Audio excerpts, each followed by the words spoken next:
Oi, boa noite. Nós vamos falar sobre nosso sistema, que é um sistema de gerenciamento de vendas. E nós vamos falar tanto da parte dos requisitos, como da parte do projeto e implementação. Os componentes do grupo é o Pedro Chamban, Caio César, eu, Ingrid Letícia, Alexandre Martins e Gabriel Barros. Bom, o nosso sistema que a gente utilizou durante a disciplina, ele é um sistema para gerenciamento principalmente da parte administrativa de uma companhia de vendas. Ele é bem focado na parte na rotina do dia a dia de uma empresa que lida com vendas. Ele faz a gestão dos departamentos, dos vendedores, dos fornecedores, do cliente. Então, ele abrange todas as partes que são necessárias no negócio. Ele consegue também ajudar na parte financeira da empresa, por conta dos requisitos que vão ajudar o administrador com estoque, em relação aos números de vendas, o número de vendas dos vendedores, e com isso conseguir fazer uma análise sobre o desempenho da companhia em períodos de tempo.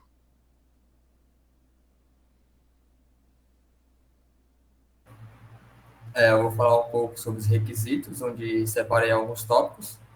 Aqui são os requisitos funcionais, onde o primeiro, o segundo e o terceiro ele vai estar relacionado à manutenção de dados. No requisito funcional 1, ele vai gerenciar os departamentos por nome, nome de vendedores e os produtos. No requisito funcional 2, o gerenciador vai gerenciar os vendedores pelos seus respectivos dados. No requisito funcional 3, vai visualizar as informações de venda por determinada data de venda, pelo valor, CPF e os status. E no requisito funcional 4, ele vai anexar os vendedores e departamentos. E o outro tópico seria sobre as operações sobre as vendas, que seria tratado do requisito funcional 05 até o requisito funcional 08, onde o 05 ele vai calcular o número de vendas por departamento. No requisito funcional 06, ele vai anexar as vendas e vendedores. O 07, desanexar vendas de vendedores. E o 08, calcular as vendas por vendedor.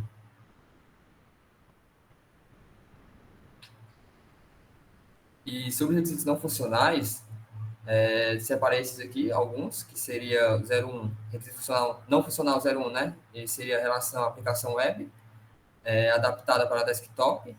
O requisito não funcional 02, compatível com navegadores, tanto no Chrome, Firefox e o Edge. O 03, desenvolvido C Sharp, com paradigma O. O 04, com banco de dados, SQL Server. O 05, o tempo de processamento e resposta no máximo seria de 3 segundos. O 06 seria a arquitetura MVC para o desacoplamento do código. O 09, disponibilidade de 99,9% no horário comercial.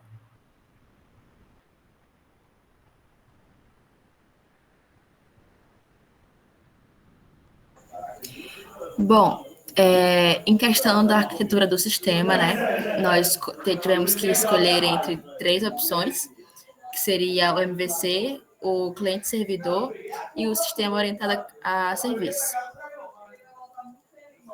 Falando um pouco da arquitetura cliente-servidor, né, ela é basicamente onde o cliente ele vai fazer requisições e o servidor ele tem que responder a essas requisições. Ele tem benefício em questão de segurança, na parte de gerenciabilidade e na parte de extensibilidade. Na arquitetura orientada a serviços, também conhecida como SOA, basicamente você tem separados os microserviços e eles são independentes uns dos outros, você pode reutilizar vários deles, modificar também, e um não vai estar interferindo no outro. Você meio que só vai usar o que você for precisar. E com isso vai ter um baixo acoplamento. Os benefícios dessa decisão arquitetural é a mantenibilidade, a disponibilidade e a interoperabilidade. Então, a terceira decisão arquitetural que a gente utilizou foi a MVC, né, que é Model, View e Controller, que basicamente divide o sistema todo em três componentes principais, que é a View, né, que é a interface que vai fazer aquele contato com o usuário para receber as informações dele de entrada, a Controller, que faz a questão do processamento, né, e interpretação desses dados para que seja possível mandar essas informações, esses comandos, né, para o model, que vai ter o alicerce ali em si do sistema, com as informações principais e que ditam, né, como funciona o sistema em si, sobre suas funcionalidades e banco de dados, né? Então, a partir desse esquema, né, dessa configuração da decisão arquitetural, acaba facilitando a manutenibilidade, né? Porque você dividindo em partes específicas, né, com propriedades e ações específicas, fica mais fácil de você gerir o que está acontecendo ali. A modularidade, né, que também dita essa questão de divisão, né, entre partes de componentes, e a gerenciabilidade, que também tem a questão de você controlar, poder ter uma visão clara do que está acontecendo em cada uma dessas partes, né? O que eu acho que é essencial num sistema como esse. Pode passar.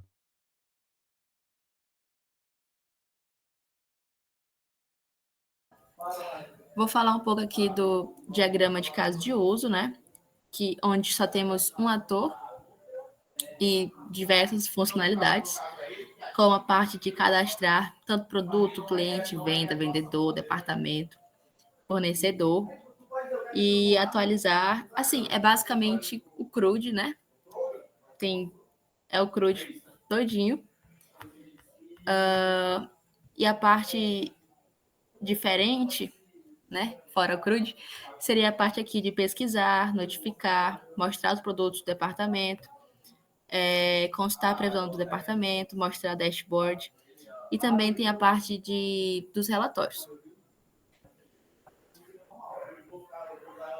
Falando um pouco do diagrama de classe, nós temos aqui a classe pessoa, que vendedor e cliente vai estar herdando. E outras classes que temos é a parte de departamento, parte de venda, produto, fornecedor e endereço. Todos eles com os seus métodos e atributos muito bem definidos e com... Esqueci o nome disso. Bom, enfim, né? Todas as classes aqui estão relacionadas, temos relacionamentos e é isso.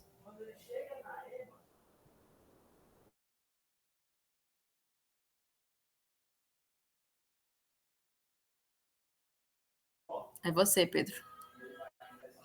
Tava falando aqui mutado. Então, o diagrama de sequência, basicamente, ele vai dizer as operações, né, que são realizadas em determinados casos de uso dentro do sistema. Então, o ator, né, quando ele for fazer alguma interação, ele vai acabar desencadeando um conjunto de ações, né, operações ali dentro do código, que vão trabalhar em diferentes camadas, né? Aqui, por exemplo, a gente colocou três camadas principais, que a gente pode fazer até relação com o MVC, né, que é a interface gráfica, o controller e o banco de dados. E, basicamente, essas operações de comunicação voltada a pergunta e resposta, né?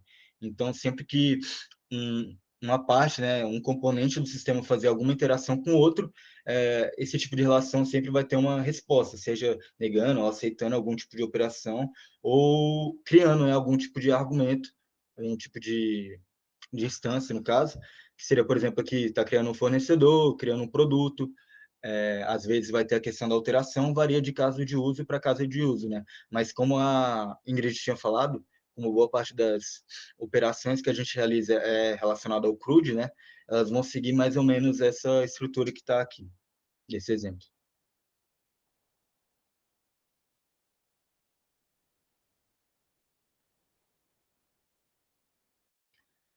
Então, como eu havia dito, né, a gente se deixou ainda mais especificado com essa parte também de optativa, né, que tem alguns passos que, dentro de certas operações do caminho que você for utilizar, que podem ser optativas ou não, né, e ela fica bem destacada com esse retângulo aqui.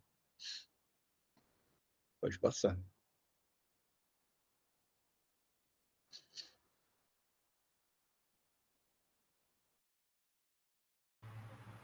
Bom, eu vou apresentar sobre o Factory Method, né, que foi um dos padrões que a gente optou por utilizar no nosso sistema. E, basicamente, o padrão Factory Method é um padrão criacional voltado ao desacoplamento e à flexibilidade na instanciação de objetos. Ou seja, ele vai substituir as chamadas diretas dos construtores na superclasse por chamadas ao método fábrica especial. E, através desse método fábrica, vão ser criados todos os objetos. E objetos instanciados por um método fábrica, geralmente eles são chamados de produtos.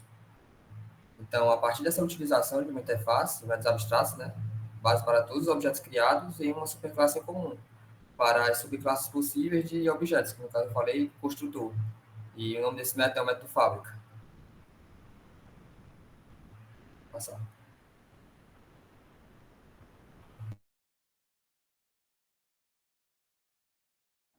Então, aqui a implementação do Factory, né?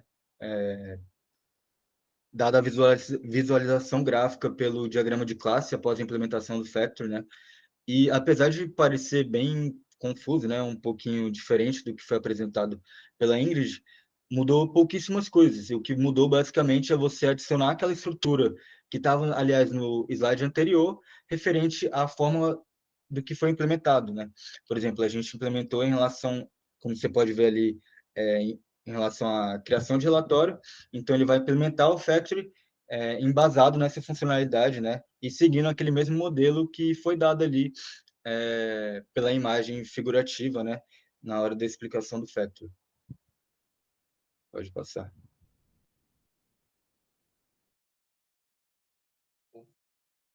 Deixa eu falar do Factory agora, né? A gente fala tudo depois. Você fala da Pode parte da crer. implementação, né? É, Bom, eu vou foi falar mal. agora um pouco, teoricamente, sobre o padrão Singleton, né? Que é um padrão criacional, é voltado à restrição e controle de acesso. Ou seja, eu quero que uma instância, né? Na minha aplicação só tenha uma instância vigente. E isso serve para que todas as informações sejam compartilhadas no sistema, né? A partir da utilização de um método construtor estático, ou seja, só é usado uma vez e só possui uma instância. Então todo o acesso múltiplo a esse cara é feito para ele. Então tiver 1000 requisições, vai tudo nesse singleton, por exemplo, né? E é isso.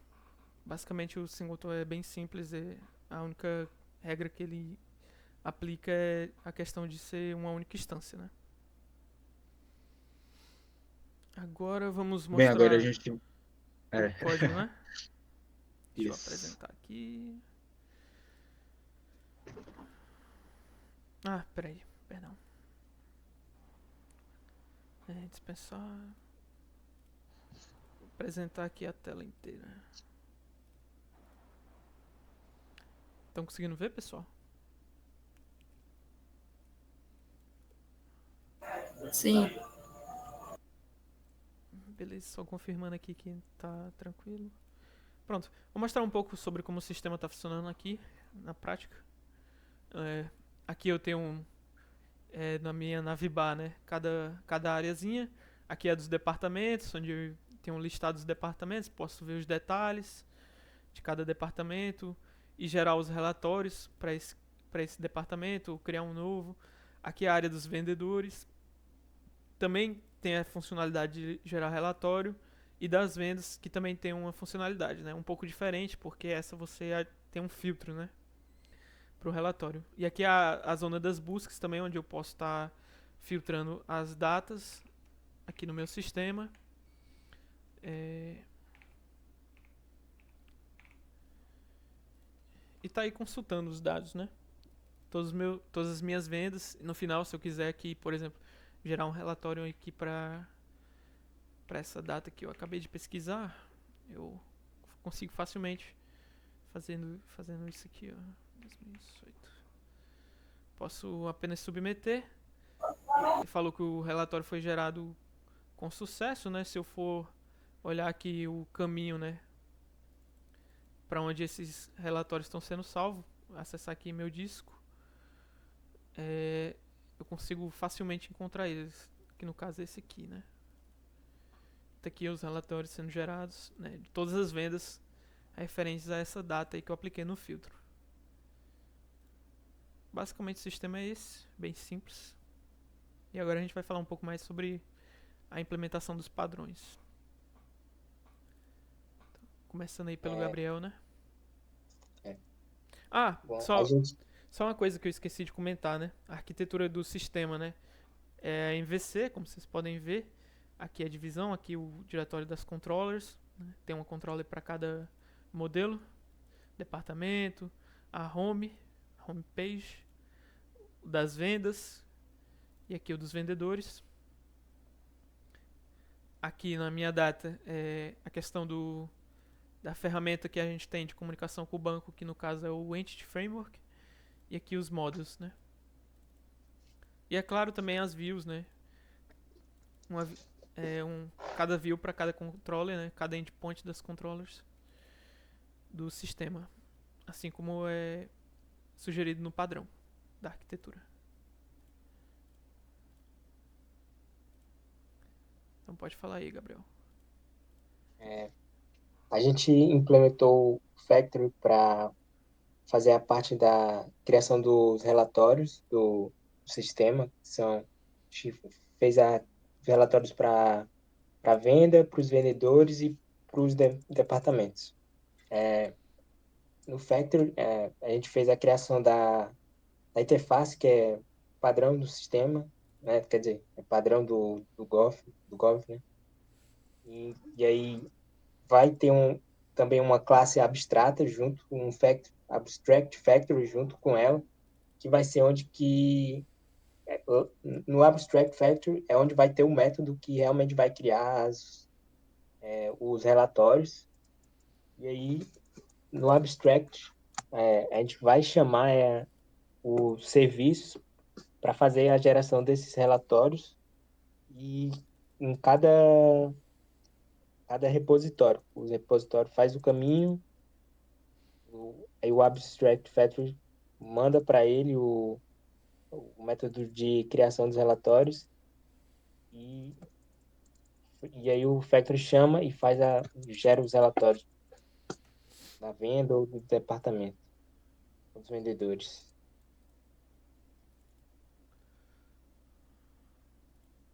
Aqui os da venda, que eu acabei de mostrar, né? No cenário Eles real. meio que seguem um padrão, né? Mas são poucas as diferenças entre eles, né?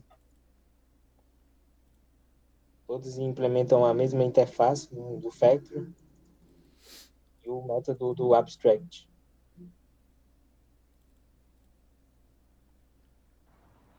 Então, as consequências, né, Posso falar já?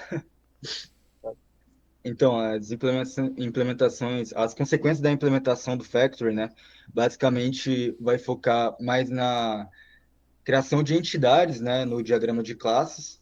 Como a gente pôde mostrar, né, houve uma adesão de um conjunto de classes que o Gabriel acabou de falar, né, que colocou também aqui explicando o código, que basicamente vai ser a criação da classe abstrata, né, que vai aparecer lá para gerar um criador, e ele vai criar também as subclasses, né, que vão de fato implementar a criação e implementar também a questão de geração do relatório pela interface, né? Então, a adesão dessa funcionalidade de geração de relatório impactando o sistema vai ser basicamente só a adição dessas novas classes, né? E assim, das funcionalidades que já tinham antes, não vai mudar muita coisa, né? Até porque o relatório ele trabalha com informações que já foram geradas do funcionamento de outras funcionalidades do sistema. Então, é algo como se funcionasse mais à parte, né? De toda o escopo do sistema. E essas são as principais diferenças, né? Da implicação do código. É, só complementando aqui o que os colegas comentaram, né? Se você for fazer uma comparação do código antes e após a implementação, vai ver que com relação ao Factory só expandiu nesse diretório aqui, né? Além, é claro, da implementação nos métodos das controllers. Então, basicamente, implementar o padrão foi bem simples. porque como ele é um padrão criacional e é para uma funcionalidade nova, a gente só precisou trazer esses caras aqui, né, criar uma interface genérica, ou por isso o tipo T aqui no caso, porque o sistema vai expandindo e eu quero gerar relatório de outra funcionalidade, então eu só preciso focar nesse cara em questão que eu estou adicionando aqui. Como eu já tenho esse cara genérico, ele vai apenas sobrescrever, né, o meu método da minha interface, chamo ele e vai depender de cada implementação, né, cada cara que eu vou querer gerar no relatório, cada informação pertinente, né. Então, por exemplo, no departamento aqui eu estou só pegando o ID e o nome. Do vendedor eu já trago mais informação, né? E aqui só mostrando aqui como é que está na controller, né? Foi basicamente a única alteração que foi feita no código que já existia, né? Foi apenas a adição desse cara aqui, né? Cada uma das controllers no caso.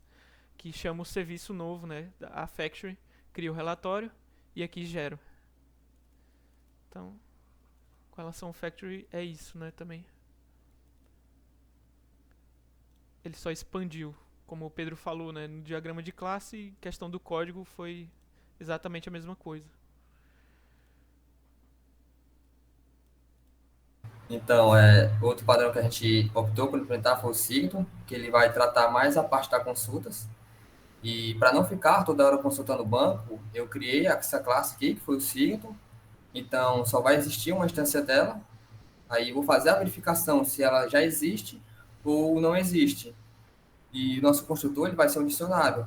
E, basicamente, ele vai ter o método, esse método getSetter, para cada uma das consultas, que é a busca simples e as buscas agrupadas, que tem a chave que vai consultar no banco de memória e aqui vai ser o valor que eu recebo, se existe ou não essa chave. Então, basicamente, o Sigton ele vai estar relacionado mais à parte das nossas consultas, que foi como o Caio mostrou anteriormente. E é isso. Tá, eu vou falar um pouco sobre as consequências dessa implementação do Singleton, né? Como ele falou, essa instância, ela tá lá gerando meio que o cache, e esse cache vai ser armazenado. Então, se essa instância, no caso, se o intervalo já tiver sido verificado e gerado um relatório, vai ser gerado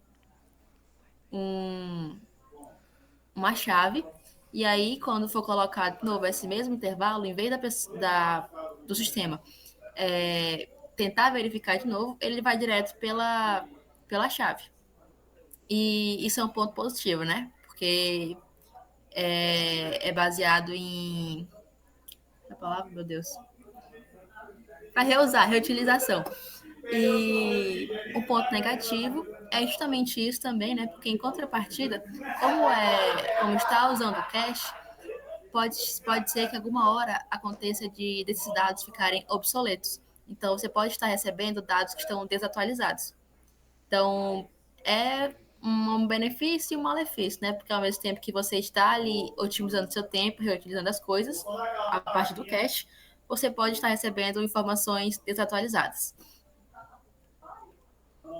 E era isso. Só complementando um pouco, né? Porque eu acabei me distraindo, não mostrei na hora que a Ingrid estava comentando, né? A validação ocorre aqui, né? Eu verifico a chave, no caso eu já gero aqui, toda vida que tem a consulta, né, pelos valores, né? Eu pego os valores de cada... o valor mínimo e o máximo, né, da data. E faço a verificação se essa chave existe no meu dicionário, né? E se existir, for diferente de nulo, no caso, e se tiver algum registro, ele retorna esses registros, né, na consulta. E aqui, caso essa consulta tenha ido ao banco, né, tenha feito aqui todas as instruções de consulta ao banco, eu seto aqui para na próxima vez que essa consulta for realizada, ele buscar no cache, porque já vai estar cacheado, né? Então, a consulta que ainda não foi cacheada, ela é cacheada para da próxima vez que ela for chamada já vai ter lá na memória. A única diferença da agrupada que eu diria que basicamente eu também estou agrupando aqui já os dados.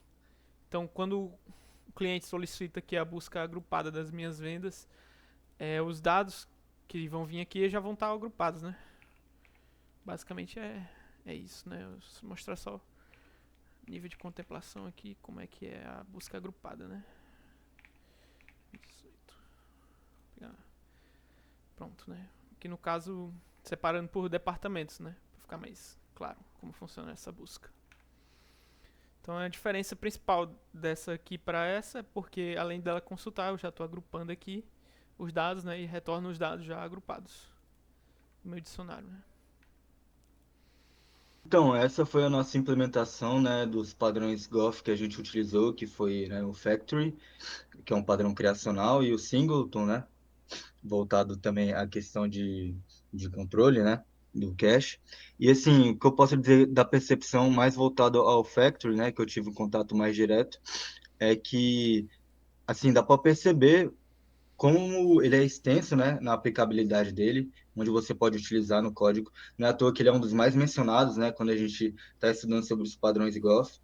E, assim, é algo que eu já tive experiência percebendo em outros códigos que eu já tive contato, mas, de fato, eu não sabia o nome específico, né? Mas dá para ver que é um padrão muito utilizado aí no mercado e, no geral, né? Tanto no meio acadêmico quanto no meio profissional. Certo. O nosso sistema, então, a gente ficou bem divididinho, a gente usou os padrões que a gente julgou bem. Qual a palavra? Tô muito esquecida, Maria.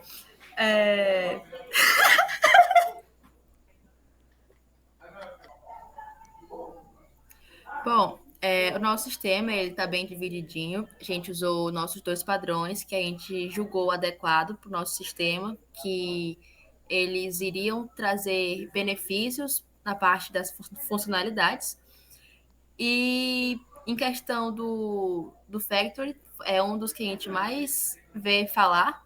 E o Singleton é algo muito usado para otimizar os desafios, né? Porque você só vai ter uma instância única. Então fica mais fácil ali da hora de comunicação. E nosso sistema está bem completinho. Em questão dos CRUDs, por exemplo, faz tudo com tanto cliente, vendedor, funcionário, fornecedor. Então é um sistema bem completo e está bem organizado e funcional. A percepção que eu tive ao decorrer do trabalho foi a importância de, além de ter um sistema bem documentado, e pegar um sistema já existente e pronto e saber como refatorar ele, tanto nas escolhas dos nossos padrões, que inserimos dentro do nosso sistema, e isso facilita ainda mais a manutenabilidade dele ao longo do tempo, tanto para quando pessoas futuras quiserem um sistema, tá dentro de um padrão e saber interpretar bem o código, e assim fazer possíveis alterações. Por isso escolhemos dois padrões justamente para essa adesão dentro do nosso sistema. Acho que durante todo o trabalho eu consegui aprender muito sobre como, como se trabalhar em cima de um sistema já existente, né? Durante toda a cadeira a gente passou por todas as fases, né? De criar os requisitos, fazer a documentação. E eu acho que, principalmente nessa parte dos padrões de projeto, de arquitetura, eu consegui aprender muita coisa, principalmente do Factory, que foi o que a gente tinha escolhido para apresentar no, no seminário sobre os padrões. E agora eu vi aqui na implementação realmente como ele funciona e deu para ver que tudo que eu tinha visto sobre ele conseguir separar bem o código, sobre como ele consegue fazer o desacoplamento funcionando muito bem. A gente conseguiu separar no código as partes dos relatórios e isso foi muito bom porque não as lógicas ficaram separadas, então mesmo adicionando uma coisa externa do projeto, né, do sistema, a gente não teve tanta dor de cabeça para isso. Então, eu acho que isso é por conta do funcionamento do padrão. Bom, falando um pouco agora sobre a minha percepção, eu no começo eu achei que ia ter muito trabalho de implementar os padrões, porque é aquela coisa, o sistema é simples, então quando você quer implementar um padrão de projeto em algo que é bem simples, às vezes você está só procurando dor de cabeça, né? Mas no final acabou sendo realmente bem fácil de implementar esses caras. E prático, assim, realmente. O Factory e o Singleton tem aplicabilidade para muita coisa, deu pra ver aí. E é isso, são padrões que eu acho que eu vou levar agora pro resto da vida. Assim, quando pensar, eu quero criar uma funcionalidade aqui de gerar relatório, né? Eu já tô com essa ideia aí do padrão na cabeça, né? Ou então de cacheamento, né? E é isso. Foi bem bacana. Tá estudando um pouco mais e me aprofundando nesses padrões. É isso, Jace. Obrigado pela atenção.